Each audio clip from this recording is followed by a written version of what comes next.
Halo, assalamualaikum warahmatullahi wabarakatuh. Guys, selamat Hari Raya Idul Adha. Mohon maaf lahir dan batin.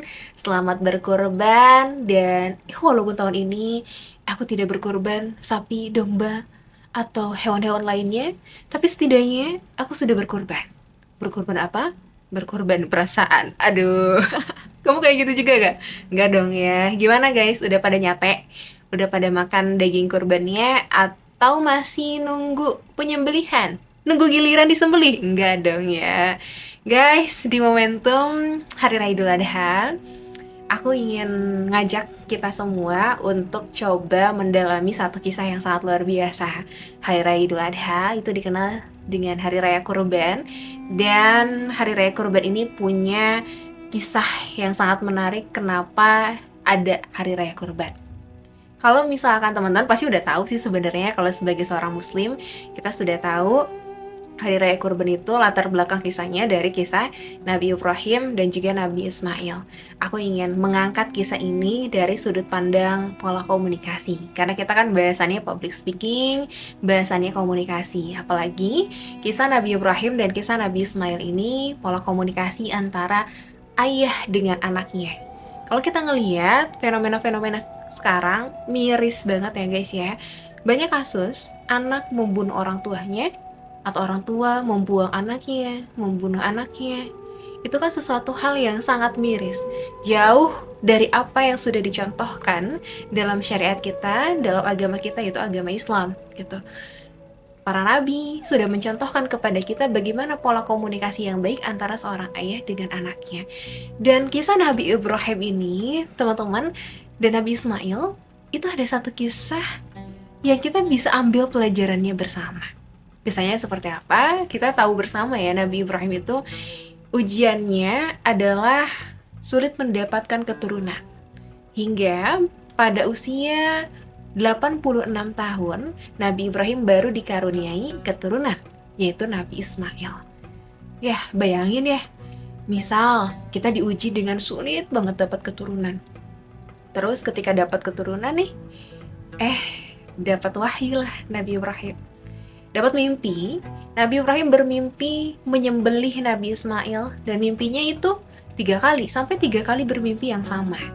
Kalau para nabi itu bermimpi, mimpinya adalah wahyu, perintah dari Allah Subhanahu wa taala, dan kalau perintah berarti harus dilaksanakan. Dan apa yang terjadi? Bayangin ketika Nabi Ismail beranjak dewasa, udah mulai lucu-lucunya gitu ya, udah mulai ganteng, udah mulai aktif-aktifnya.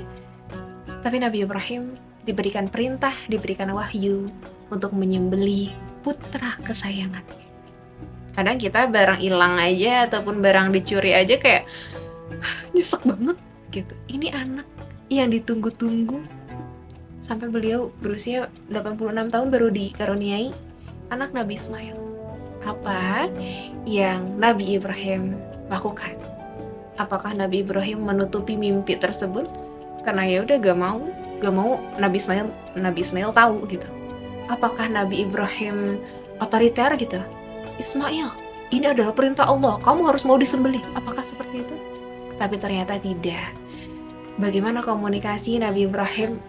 Masya Allah banget teman-teman. Teman-teman bisa buka Quran surat As-Saffat ayat 102. Aku izin baca artinya.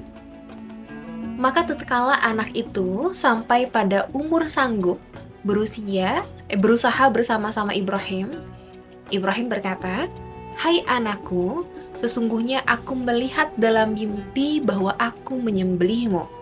Maka pikirkanlah apa pendapatmu." Nabi Ismail menjawab, "Hai bapakku, kerjakanlah apa yang diperintahkan kepadamu. Insya Allah, kamu akan mendapatiku termasuk orang-orang yang sabar." Masya Allah ya. Jadi Nabi Ibrahim itu ketika mendapatkan perintah yang sangat berat bagi dirinya, harus menyembelih anaknya, beliau benar-benar jujur dan beliau terbuka kepada Nabi Ismail menceritakan, "Hai anakku," dengan kalimat yang lembut ya, dengan sapaan yang lembut, "Hai anakku." Bukan kayak Andri, nggak dong ya, biasanya kayak gitu kan, nggak juga sih, ada beberapa orang tua yang kayak manggil anak teh, hai lagi, Andri, Ina, Nggak dong, nggak kayak gitu. Tapi ada beberapa yang seperti itu. Tapi Nabi Ibrahim memanggil Nabi Ismail, hai anakku. Nabi Ibrahim terbuka, ada keterbukaan, ada kejujuran. Ketika ada sesuatu hal yang berat yang menyangkut anaknya, Nabi Ibrahim itu terbuka dan jujur kepada Nabi Ismail bahwa beliau bermimpi untuk menyembelih Nabi Ismail. Dan Nabi Ibrahim gak langsung, kamu harus mau ya disembelih karena ini adalah perintah, ini adalah wahyu. Enggak. Ada satu hal yang menarik dan aku suka banget dalam ranah pola komunikasi adalah Nabi Ibrahim meminta pendapat dan pertimbangan dari Nabi Ismail. Jadi Nabi Ibrahim tidak memaksakan kehendaknya gitu kan. Maka pikirkanlah apa pendapatmu. Masya Allah ya. Jadi seorang ayah menanyakan pendapat anaknya, bagaimana perasaannya. Nah, karena Nabi Ismail ini solehnya luar biasa, ketaatan dan kepatuhannya kepada Allah Subhanahu wa taala, Nabi Ismail menjawab, "Hai bapakku, kerjakanlah apa yang diperintahkan kepadamu, insya Allah kamu akan mendapatiku termasuk orang-orang yang sabar." Sami'na wa ata'na, luar biasa. Karena Nabi Ismail tahu bahwa Nabi Ibrahim itu adalah seorang nabi dan mimpinya merupakan sebuah wahyu, sami'na wa ata'na, ketaatan dan kesolehan Nabi Ismail. Pada akhirnya Nabi Ismail menjawab seperti itu ya, kerjakanlah gitu kan, kerjakanlah apa yang diperintahkan kepadamu. Nah, Masya Allah. Jadi apa yang bisa kita teladani teman-teman?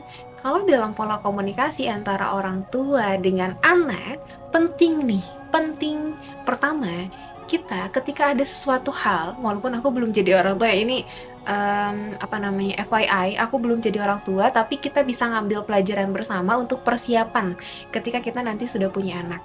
Pertama, ketika manggil anak, alangkah baiknya, harusnya kita menggunakan perkataan-perkataan yang lemah lembut tadi. Wahai anakku. Nabi Ismail juga memanggil Nabi Ibrahim dengan kata yang lembut juga. Hai bapakku, bukan bapak gitu. Bukan mama, nggak dengan nada tinggi, tapi dengan nada yang lemah lembut, dengan bahasa-bahasa yang baik. Kemudian, ketika ada sesuatu hal yang berat yang dirasakan oleh orang tua menyangkut anaknya, perlu adanya keterbukaan, perlu adanya kejujuran.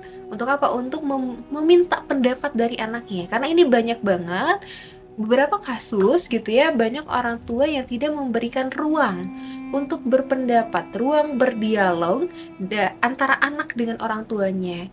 Sehingga seringkali banyak orang tua, nggak banyak mungkin ya, karena aku takutnya mengeneralisir, ada beberapa orang tua yang menuntut anaknya untuk kamu harus dengerin perkataan papa, kamu harus dengerin perkataan mama, kamu harus ikut gitu, kamu harus ikuti perkataan mama, kamu harus les, gitu kan. Padahal kan anak juga punya pendapat, anak punya perasaan. Penting kita untuk menanyakan bagaimana pendapat anak, bagaimana perasaan anak. Jadi pola komunikasi yang selalu berdialog dengan anak itu yang akan membangun kekuatan emosional yang sangat luar biasa dan keharmonisan yang sangat luar biasa. Penting kita punya tadi pola komunikasi menanyakan pendapat anak. Jadi jangan merasa bahwa oh iya saya orang tua, anak mah harus nurut aja, enggak. Tapi ada masanya kita harus menanyakan pendapat anak. Bagaimana perasaan kamu? Seperti kisah Nabi Ibrahim yang menanyakan pendapatnya Nabi Ismail, walaupun itu adalah perintah dan perintahnya sangat berat gitu kan, harus menyembelih anaknya. Tapi happy ending ya. Ternyata Nabi Ismail diganti dengan domba, dan itu yang menjadi latar belakang adanya kurban, hari raya kurban. Jadi penting seorang orang tua ketika kita nanti jadi orang tua, kita membuka ruang dialog dengan anak, ruang berpendapat dengan anak ketika ada sesuatu hal yang menyangkut dengan anak gitu ya, kebaikan atau misalkan ada sesuatu hal yang berat yang menyangkut anak, kita coba untuk buka dialog bagaimana pendapat kamu gitu. Kemudian juga selain tadi penting untuk berdialog, penting untuk menggunakan perkataan-perkataan yang baik, perkataan yang lemah lembut. Penting juga teman-teman untuk memahami kisah-kisah Nabi Ibrahim dengan Nabi Ismail ini sebagai salah satu kisah yang membuktikan, yang mengajarkan kepada kita pentingnya sosok ayah dalam keluarga, dalam pengasuhan anak. Kadang kita selalu dapat kalimat bahwa ibu adalah madrasah pertama bagi anak-anaknya. Iya, betul. Tapi ayah juga punya peran penting dalam pengasuhan anak. Karena di Indonesia, bahkan di dunia juga, isu tentang fatherless, ketidakhadiran ayah dalam pengasuhan anak ini masih banyak, teman-teman. Makanya menjadi pengingat kita bersama, kisah Nabi Ibrahim dan Nabi Ismail adanya kehadiran ayah dalam pengasuhan anak.